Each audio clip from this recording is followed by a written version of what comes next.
주가 필요합니다 라는 제목으로 하나님의 말씀 전하도록 하겠습니다. 오늘 우리는 너무나도 잘 알고 있는 말씀 요한복음 21장을 읽었습니다. 지금도 많은 학자들은 이 요한복음 21장을 요한이 기록한 성경이 아니라 요한이 후대 제자들이 기록한 성경이라고 믿고 있는 사람들이 있습니다. 이것을 성경으로 최초의 성경으로 인정하지 않는 거죠. 그러나 요한복음의 오래된 사본들이 이 다 21장을 가지고 있고, 또한 21장 안에 기록된 내용을 보면 제자들을 회복시키고 또한 교회의 진정한 사명을 다시 일깨워주는 예수님의 말씀, 그 뜨겁게 하는 감동의 말씀이 우리 가운데 전해지는 것을 보면은 이 요한복음 21장은 우리가 하나님의 말씀으로 받지 않을 수가 없습니다. 오늘 말씀 1절에 제자들은 디베랴 호수에 있었습니다. 디베랴 호수는 어디냐? 갈릴리 호숫가 지역 중에 하나입니다. 디베랴는 예루살렘으로 북쪽으로 가서 약 120km 떨어진 지역에 있었습니다. 2절에 보시면 디베랴 호숫가에 있던 제자들은 시몬 베드로, 도마, 나다나엘, 세베대의 아들들 곧 요한과 야고보였죠. 3절에 보시면 이들은 어떤 일을 하고 있었죠? 물고기를 잡고 있었습니다. 많은 신학자들이 이 물고기를 잡고 있는 제자들의 모습을 보면서 과거의 신학자들이 많은 비판을 했습니다. 왜냐하면 지금 이들은 부활하신 예수님을 이미 만났고 그 예수님의 명령에 따라 사람을 낚는 어부여야 됐었기 때문입니다. 그러나 지금 그 말씀을 직접 들은 베드로마저도 3절에서 나는 물고기 잡으러 가노라 이렇게 얘기하고 있습니다. 이것은 예수님의 부르심과 사명을 저버리고 옛 직업으로 돌아간 것이라고 학자들은 말하는데, 물고기를 잡는 것은 복음 전파 사역을 명령하신 예수님의 그 명령에 배반되는 행동이라는 것이죠. 그러나 이러한 가혹한 해석에 문제를 제기하는 학자들이 최근에는 많이 있습니다. 지금 제자들이 갈릴리로 돌아온 것은 예수님의 이전 말씀에 순종한 것이라는 것입니다. 예수님께서는 마가복음 14장에 28절에 부활하신 후에 먼저 갈릴리로 가 있는다고 말씀하셨습니다. 부활의 날 빈 무덤에서 천사는 여인에게 주께서 제자들보다 먼저 갈릴리로 가실 것이라고 예언을 했습니다. 제자들이 복음서에서 우리들에게 되게 많은 실수를 보여주고 있는데요. 그러나 그럴지라도 지금 요한복음 21장에서 어부의 그 직업을 다시 갖고 고기를 잡는 이것은 어쩌면 예수님의 말씀을 따르고 있는, 순종하고 있는, 예수님을 기다리고 있는 제자들의 모습일 수 있다는 것이죠. 배반이 아니라는 것이죠. 배신 행동이 아니라는 것입니다. 그러나 한 가지 걸리는 게 있어요. 여기서 뭘까요? 고기를 왜 잡았냐는 것입니다. 고기는 왜 잡았을까? 여기서 우리는 어느 정도 제자들의 내면의 상태를 우리가 읽을 수가 있습니다. 주님께서는 너희를 고아와 같이 버려두지 않을 것이다 말씀하셨습니다. 또 나는 포도나무여 너희는 가지니 떨어져서는 절대 살 수 없다, 있을 수 없다, 아무것도 할 수 없다 말씀하셨습니다. 그러나 지금 예수님은 더 이상 전과 같은 방법으로 제자들과 가까이 있지 않았습니다. 14절에 보면은 우리 끝에 봤는데 본문에서의 만남이 세 번째라고 하고 있죠. 이미 2번 부활하신 예수님을 만났습니다. 그러나 그것은 마냥 기다려야만, 불확실한 만남이라는 것이죠. 마냥 기다려야 하는데 예수님을 만나고 싶어도 만날 수 없는 상태라는 것입니다. 전과 같이 그의 확신에 찬 눈동자를 볼 수 없었습니다. 전과 같이 그 마음을 뜨겁게 하는 예수님의 말씀을 직접 음성으로 들을 수가 없었습니다. 전과 같이 그를 보기에 수많은 사람들이 줄을 섰던 그 부흥의 경험을 할 수 없었습니다. 그러니 주님이 부활하셔도 허전하죠. 주님이 언제 나타나실까 불안합니다. 사람이 불안하고 또한 허전한 마음으로 계속 있으면 어떻게 되죠? 우울증에 빠지고 문제가 생깁니다. 그러니 뭐라도 해야 되겠습니다. 그러니 성격이 급한 베드로는 물고기를 잡으러 가노라 말했던 거고, 그것을 따라 다른 제자들도 함께 이에 동참한 것이라고 생각이 됩니다. 나름대로 예수님을 기다리고 있었다는 것입니다. 그들은 예수님을 기다리기 위해 노력한 것이라는 것이죠. 그런데 3절에 밤새 물고기를 잡았는데, 원래 갈릴리 어부들은 새벽에 밤에 물고기를 잡을 수 있다고 합니다. 그런데 그들이 잡은 마리수가 몇 마리라고요? 빵마리, 0마리였습니다.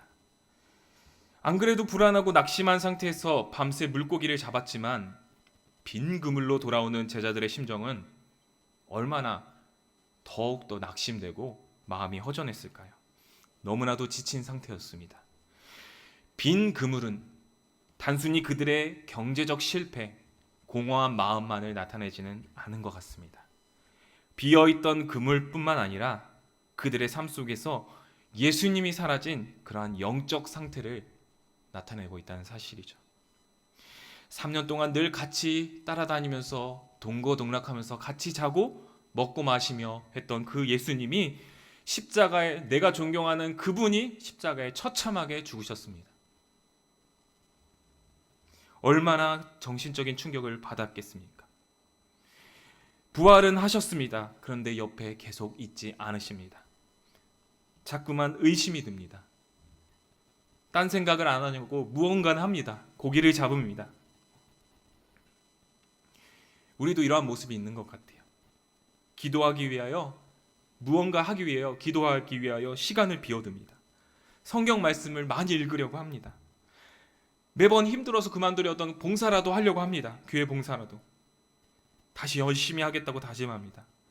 그러나 이 모든 것을 다 해도 마음이 공허하고 불안하고 기쁨이 없고 열정이 없는 우리의 마음은 어떻게 된 것일까요? 우리도 이런 제자들과 같은 영적인 침체를 많이 경험합니다. 왜 그럴까요? 주님이 없는 삶, 하나님과 진정한 만남이 없는 그저 종교 생활만 하고 있는 것이 아닐까, 오늘 본문을 통해 생각을 합니다. 이것은 아무리 교회를 오래 다녀도 빠질 수 있는 영적인 늪입니다. 빈 그물과 같습니다. 우리는 오늘도 기도할 때 가슴에 손을 얹고 우리는 주님께 이렇게 물어야 할 것입니다. 주님, 제가 정말 주님과 함께하고 있는 삶을 살고 있습니까? 그러면 주님이 깨닫게 해주실까요? 당연히 깨닫게 해주시죠. 왜냐하면 주님은 누구보다 우리의 영적 상태를 잘 알고 계시는 분이기 때문입니다. 5절 한번 읽어보도록 하겠습니다. 5절입니다. 요한복음 21장 5절 시작. 예수께서 이르시되 얘들아 너희에게 고기가 있느냐? 대답하되 없나이다. 바닷가에 나타나신 예수님은 제자들에게 고기가 있냐고 물어보셨습니다. 마치 예수님은 제자들이 빈 그물로 돌아오고 있었다는 그 사실을 알고 계시듯이 지금 묻고 계시는 것 같습니다. 빈 그물뿐만 아니라 지금 주님이 함께하지 못해서 생기는 그 영적 공허함까지도 다 알고 계시는 것 같습니다. 그래서 예수님께서는 제자들에게 묻는 것입니다. 얘들아 너희에게 고기가 있느냐? 제자들의 대답은 무엇이죠? 없나이다. 너무 간단한 대답입니다. 아무것도 없나이다. 이상하게도 어부라면은 이러한 대답 처음 보는 사람한테 하는 건 어쩌면 어부로서 수치일 수도 있습니다. 그런데 이 소리를 대담하게 하고 있습니다. 그것은 무엇입니까? 영적 공허함을 인정한다는 것이죠. 그들의 지금 영적 상태를 인정한다는 것입니다. 마치 제자들도 그들의 영적 공허함과 그들의 빈 그물과 그들의 마음의 상태를 인정하는 듯한 성경 본문이 오늘 그렇게 묘사되어 있다고 하는 것이죠. 여기서 근데 우리는요, 빈 그물의 유익을 알 수 있습니다. 빈 그물에도 유익이 있다는 것입니다. 무엇일까요? 주님과 함께하는 삶, 주님이 없는 삶, 이것이 무엇인지 분명하게 알게 된다는 것입니다. 이 부분에 대하여 오해령 씨가 시를 쓰셨는데 우리에게 더 깊은 이해를 주는 것 같습니다. 읽어드리겠습니다. 당신 없는 인생의 호수에 그물을 던지고 물고기가 잡히기를 바랐던 지난 날들은 죽은 시간이었습니다. 오 주님, 이제 당신께서 그물을 채워 주시옵소서. 그러면 저는 비로소 살 것입니다. 인생의 가장 끝자리에서 서 계신 부활의 주님, 당신 없이 한평생 수고해 보아야 우린 어차피 빈 그물입니다. 예수님께서는 제자들에게 그물을 오른편에 던지라고 말씀하시죠. 그러니 어떻게 됩니까? 시인의 고백처럼 그물이 찢어질 만큼 가득 채워집니다. 153마리나 됩니다. 그물에 물고기가 가득하자 사랑하시는 그 제자 요한은 예수님이신 줄 알아차리고 주님이시다 이렇게 외칩니다. 그러자 성격이 급한 베드로는 바다로 뛰어들어서 예수님을 가장 먼저 만나기 위해 헤엄쳐 갔습니다. 그러자 그곳에 제자들이 도착하니 뭐가 있었죠? 9절에 보시면은 육지에 올라보니 숯불이 있는데 그 위에 생선이 놓였고 떡도 있더라. 숯불과 생선, 떡, 밤새도록 고생한 제자들에게 지금 배고픔과 지침과 그러한 것들을 위로하고 채워주기 위한 그러한 아침 식사였습니다. 예수님께서는 그들에게 조반을 먹으라고 명하십니다. 아까도 말했듯이 제자들은 비난을 받을 수도 있는 상황이었습니다. 사람을 낚아야 될 그런 복음 전파자들이 지금 고기를 낚고 있습니다. 주님께서는 충분히 내가 이러라고 너희를 보냈느냐, 내가 이러라고 너희를 위하여 십자가에 죽은 줄 아느냐, 이렇게 비난하실 수도 있을 것 같습니다. 그러나 우리 주님은 그러시지 않으셨습니다. 우리 주님은 제일 먼저 그들의 필요를 채워주셨습니다. 제가 연애를 많이 안 해봤지만 애인이 자꾸 아무 이유 없이 화를 내고 짜증내고 막 싫다고 그러는 말을 많이 할 때 이렇게 말해야 된다고 들었어요. 고기 먹으러 갈래?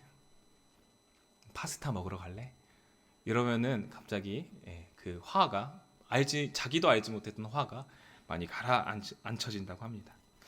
저도 이제 제가 정말 힘들 때, 제가 정말 위로받고 싶을 때 찾아가는 친구들과 또한 그러한 선배들이 있습니다. 찾아가면은 그 선배들이 자주 이러더라고요. 우선 밥 먹으러 가자 이러더라고요. 그럼 국밥 한 그릇 딱 먹으면은 이미 고민의 반, 걱정의 반은 훅 날아간 것 같은 느낌이었습니다. 마음이 확 열리더라고요. 우리 주님께서는 이렇듯 제자들의 부족함을 비난하시지 않으시고 왜 그따구로 살아? 이렇게 비난하시지 않으시고 그들의 가장 시급한 필요부터 채워주셨습니다. 예수님은 제자들의 영적 문제를 다루시기 전에 그들의 배고픔을, 지침을 먼저 해결해 주셨죠. 우리 주님은 그런 분이십니다. 최초의 아담과 하와가 범죄하여 그들이 잎사귀를 자신의 몸을 가리고 숨어 있었을 때 하나님께서는 아담아 내가 어디 있느냐 먼저 찾아오셨습니다. 그리고 그들에게 가죽 옷을 입히시죠. 애굽에서 쫓겨나고 가장 천한 직업으로 양치기로 노년을 보내고 있었던 모세를 하나님께서는 먼저 찾아가십니다. 모세야 모세야 부르시면서 먼저 찾아오셨습니다. 아합의 위협을 피하여 그리 시내가에서 벌벌 떨면서 숨어있던 엘리야를 찾아오셔서 까마귀로 그를 먹이고 채우셨습니다. 바로 우리 하나님은 이러한 분이십니다. 우리 주님은 이러한 분이시라는 사실이죠. 그분은 인간의 몸을 입고 이 땅 가운데 오셔서 우리가 알지 못하는, 우리가 느낄 필요도 없었던, 우리가 알지 못했던, 우리도 몰랐던 그 죄의 문제를 먼저 오셔서 해결해 주셨습니다. 뿐만 아니라 자신의 목숨까지 내어주시며 우리를 사랑하셨던 그 주님은 오늘 우리의 가장 시급한 문제, 우리가 정말로 간절히 필요한 그러한 문제를 알고 계시고 우리의 모든 필요를 채워주시는 분이신 줄 믿습니다. 우리의 교회 사역도 이러한 예수님의 인격적이고 인간적인 사역이 되었으면 좋겠습니다. 오늘날 우리의 교회에 이웃에게 다음 세대에게 가장 시급하게 필요한 것이 무엇일까요? 말씀, 그것은 우리의 최종 목적입니다. 그러나 그것에 앞서 우리가 인간적이고 솔직하고 이 시대에 정말 이 아이들과 또한 우리 성도들과 또한 우리 이웃들에게 필요한 시급한 문제가 무엇일까요? 우리는 거룩한 문제를 다루기 전에 우리는 예수님처럼 좀 더 솔직하고 인간적으로 먼저 우리의 교회 사역을 그리고 우리의 이웃에게 다음 세대에게 다가갈 필요가 있다는 것입니다. 그들의 마음 문을 먼저 열고 진정한 필요의 말씀을 그 다음 복음을 채워주어야 진정한 복음을 받아들일 수 있는 준비가 된다는 것입니다. 배고픈 자가 있다면 먼저 먹을 것을, 상처받은 자가 있다면 먼저 위로함을, 그것이 우리 주님의 사역이요, 이것이 성경적이지 않을까 생각이 듭니다. 예수님께서는 제자들의 가장 시급한 문제를 해결해 주셨습니다. 그 다음 베드로의 영적인 문제를 해결해 주시죠. 9절에서 우리는 예수님이 숯불 앞에서 제자들을 기다리고 있는 모습을 살펴볼 수 있습니다. 이 숯불은 예수님께서 제사장들에게 고문을 받으실 때 대제사장 뜰 앞에서 서성거리고 있던 베드로를 생각나게 만듭니다. 그곳에서 베드로는 어떻게 했죠? 예수님을 3번 부인합니다. 이러한 베드로의 아픈 실수, 이거를 생각나게끔 합니다. 우리 읽지는 않았지만 15절 한번 읽어보도록 하겠습니다. 15절입니다. 우리 15절 다 함께 읽겠습니다. 시작. 그들이 조밥 먹은 후에 요한의 아들 시몬아, 내가 이 사람들보다 나를 더 사랑하느냐 하시니 이르되 주님 그러하나이다. 내가 주님을 사랑하는 줄 주님께서 아시나이다. 이르시되 내 어린 양을 먹이라 하시고. 아멘. 우리가 너무나도 좋아하는 말씀, 잘 아는 말씀입니다. 예수님께서는 여기서 이 사람들보다 나를 더 사랑하느냐 물으십니다. 이것은 과거의 베드로의 고백을 생각나게끔 합니다. 주님, 여기 있는 다른 제자들은 다 주님을 버려도 저는 주님을 버리지 않겠습니다. 이 아픈 과거를 또 떠오르게 만듭니다. 그리고 예수님께서는 베드로에게 3번 질문하시죠. 요한의 아들 시몬아, 내가 나를 사랑하느냐? 이 3번 질문에 대해서 이제 사랑이라는 단어가 이렇게 좀 달라서 이거에 대한 해석을 하시는 분도 있는데, 저는 이 3번이 베드로가 3번 부인한 것을 가리킨다고, 그것과 연결된다고 생각이 듭니다. 그러니까 이 베드로의 3번 부인을 생각나게끔 하는 그 결론은 무엇이죠? 지금 예수님께서는 베드로의 그 아픔, 신앙의 실패, 영적인 문제를 다루고 있다는 사실입니다. 내가 주님을 사랑하는 줄 주님께서 아시나이다. 베드로는 대답합니다. 베드로가 신앙의 실패를 여기서 인정하고 있다는 사실을 알 수 있습니다. 주님께서 아시나이다. 제가 어떤 일을 했는지. 그렇지만 자신은 아직도 주님을 사랑하고 주님이 필요하다는 믿음의 고백이 또한 여기에 담겨 있다는 것이죠. 주님께서 아시나이다. 제가 부족하고 연약할지라도 제가 주님을 사랑하는 줄. 주님, 저는 부족하고 연약하고 주님을 배반했지만 아직도 주님이 필요합니다. 주님께서는 이러한 베드로의 고백에 대하여 내 양을 먹이라, 내 양을 치라, 내 양을 먹이라 이렇게 대답을 하십니다. 이것은 단순히 주님의 양들을 목양하라는 뜻만이 아니라, 그렇지, 너가 그렇게 잘못을 하여도, 너가 그렇게 부족한 모습을 보였을지라도, 연약해도 내가 너를 사용할 것이란다. 이러한 회복의 말씀인 줄 믿습니다. 저는 오늘 요한복음 21장 말씀을 준비하면서 우리가 베드로와 같은 모습을 가졌으면 좋겠습니다.